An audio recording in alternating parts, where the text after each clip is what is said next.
Hello friend, नमस्कार। मैं जय सिंह आपके अपने YouTube channel global education world में आप सभी लोगों का बहुत बहुत स्वागत करता हूं। फ्रेंड, आज का हमारा लेक्चर बहुत इंपॉर्टेंट है क्योंकि आज के लेक्चर में हम बात करने वाले हैं भारतीय संविधान के अंतर्गत प्रस्तावना का महत्व, importance of preamble. Friend, classes को आगे बढ़ाने से पहले अगर आप हमारे यूट्यूब चैनल पर फर्स्ट टाइम विजिट कर रहे हैं तो आप हमारे वीडियोज को लाइक करें, शेयर करें और हमारे यूट्यूब चैनल को जरूर सब्सक्राइब करें। फ्रेंड, बढ़ते हैं अपने टॉपिक की तरफ और बात करते हैं कि आज हम अपने इस पूरे लेक्चर में क्या क्या शामिल करने वाले हैं। फ्रेंड, हम सबसे पहले जानेंगे प्रस्तावना के महत्व के बारे में। उसके बाद में हम जानेंगे कि प्रस्तावना से संबंधित विवाद क्या क्या है। आइए फ्रेंड, सबसे पहले बात करते हैं प्रस्तावना के महत्व के बारे में। फ्रेंड, प्रस्तावना के महत्व के बारे में तीन ऐसे व्यक्तित्व हैं, ठीक है, जिनका महत्वपूर्ण योगदान रहा है। ऐसा नहीं है कि यही थे, बहुत सारे लोग हैं, ठीक है, लेकिन खास तौर से जो हमने अपने टॉपिक में शामिल किया है, ये तीन ऐसे व्यक्तित्व हैं जिनका महत्वपूर्ण योगदान था। सबसे पहले हम बात करेंगे के.एम. मुंशी साहब के बारे में, फिर बात करेंगे ठाकुर प्रसाद भार्गव जी के बारे में और फिर बात करेंगे हम न्यायमूर्ति गजेंद्र गढ़कर जी के बारे में। फ्रेंड, आइए सबसे पहले बात करते हैं के.एम. मुंशी जी के बारे में। इनका पूरा नाम जो है इनका कन्हैयालाल माणिकलाल मुंशी है। ये संविधान सभा के अध्यक्ष और एक एक्टिविस्ट, उसके अलावा ये एक स्वतंत्रता सेनानी थे।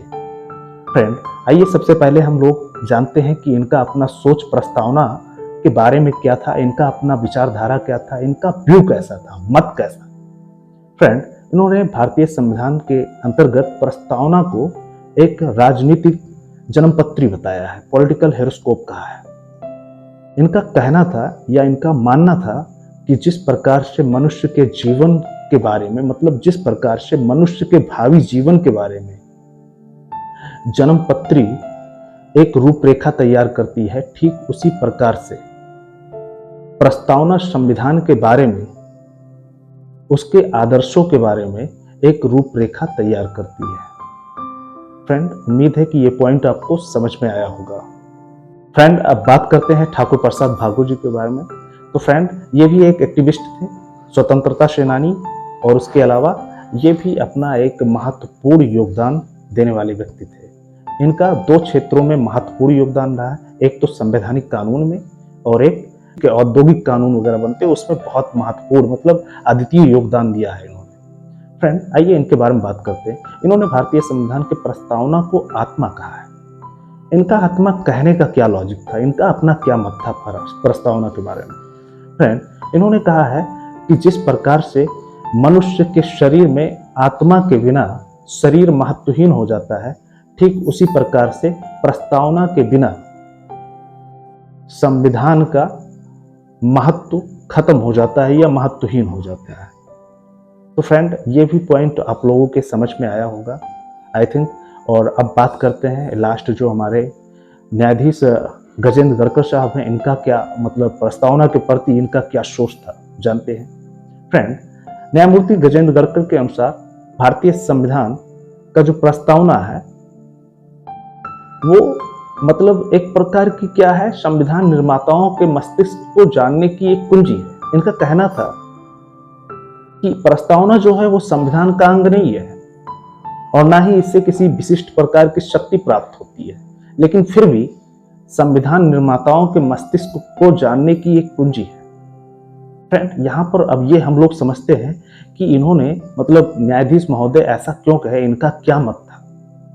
फ्रेंड, अगर इनकी बात की जाए तो यहाँ पर इनके कहने का ये तात्पर्य था कि अगर संविधान के किसी भी हिस्से में किसी भी प्रकार का कोई भी विवादास्पद स्थिति आ जाए या कोई मिसअंडरस्टैंडिंग वाली स्थिति आ जाए, ठीक है, या किसी भी स्थिति में मतलब निर्वचन या व्याख्या में किसी प्रकार का कोई त्रुटि हो या ना समझा जा सके, तो वैसे कंडीशन में प्रस्तावना हमें मार्गदर्शन देती है।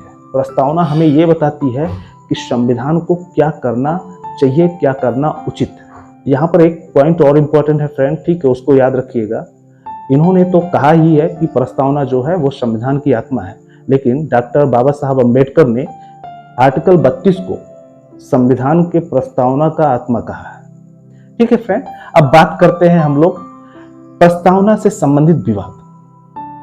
फ्रेंड, अगर बात किया जाए कि विवाद क्या क्या है प्रस्तावना के बारे में, तो दरअसल क्या है, प्रस्तावना के बारे में विद्वानों की दो अलग अलग टोली थी।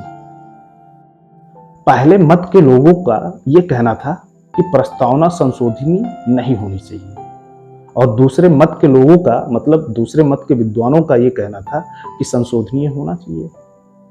इसी कंडीशन पे न्यायालय में एक मामला हुआ जिसको बीरूबाड़ी केस कहा गया। ठीक है, बीरूबाड़ी केस में क्या हुआ कि कोर्ट ने पहले मत के लोगों का समर्थन किया और कहा कि प्रस्तावना जो है वो संविधान का भाग नहीं है, प्रस्तावना जो है वो संविधान का भाग नहीं है, इसलिए संशोधनीय नहीं है। ठीक है, लेकिन उसके बाद में क्या होता है कि कुछ समय के बाद में फिर और एक मामला होता है, और उस मामले में क्या करती है न्यायालय, अपने मत को परिवर्तित कर देती है।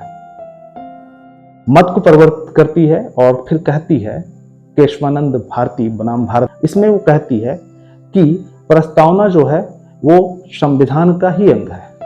क्योंकि संविधान का अंग है, इस वजह से प्रस्तावना जो है वो संशोधनीय है। लेकिन संशोधन खास तौर से उन हिस्सों पर नहीं किया जाएगा जो मूल ढांचे के सिद्धांत से संबंधित होगा, या जो मूल ढांचा घोषित किया जा चुका है या मूल ढांचा होगा। फ्रेंड, उम्मीद है कि ये कॉन्सेप्ट समझ में आया होगा। इसको थोड़ा सा मैंने शॉर्ट किया है, लेकिन इतना समझने के लिए काफी है और बहुत रिलेवेंट है। मैं जितना आप लोगों को बता रहा हूँ उतना बहुत रिलेवेंट है। किसी भी एग्जाम के कंट्रीब्यू से अपने क्वेश्चंस को जब लिखेंगे ना तो आपको खुद महसूस होगा कि हाँ, हमको जो बताया गया वो सारी चीजें 101% रिलेवेंट है। फ्रेंड, उम्मीद करते हैं कि आप लोगों को क्लासेस अच्छी लगी होगी। अगर अच्छी लगी हो तो आप हमारे वीडियोस को लाइक करें, शेयर करें और हमारे यूट्यूब चैनल को जरूर सब्सक्राइब करें। मिलते हैं फिर किसी अगले क्लासेस पे। ठीक है, और हमारा आप लोगों को खुशी होना चाहिए क्योंकि हमारा जो अगला क्लासेस जब स्टार्ट होगा वो न्यू है और जिसे मौलिक अधिकार फंडामेंटल राइट कहते हैं। फ्रेंड, क्लासेस के बारे में और बता दें तो हमारी क्लासेस जो होगी वो सैद्धांतिक और व्यवहारिक दोनों होगी। हम चाहते हैं कि आप सिर्फ किताबी ज्ञान न रखें, चीजों को आप व्यवहार में समझें कि इसका इम्पैक्ट कहाँ पर पड़ेगा, किन किन हालात में ऐसा हो सकता है। ठीक है, तो मैं वही कोशिश कर रहा हूँ कि एक्चुअल में आप उसको व्यवहार में अपने लाइफ में अप्लाई कर पाए। ठीक है फ्रेंड, मिलते हैं अगले किसी क्लास में। तब के लिए नमस्कार, जय हिंद।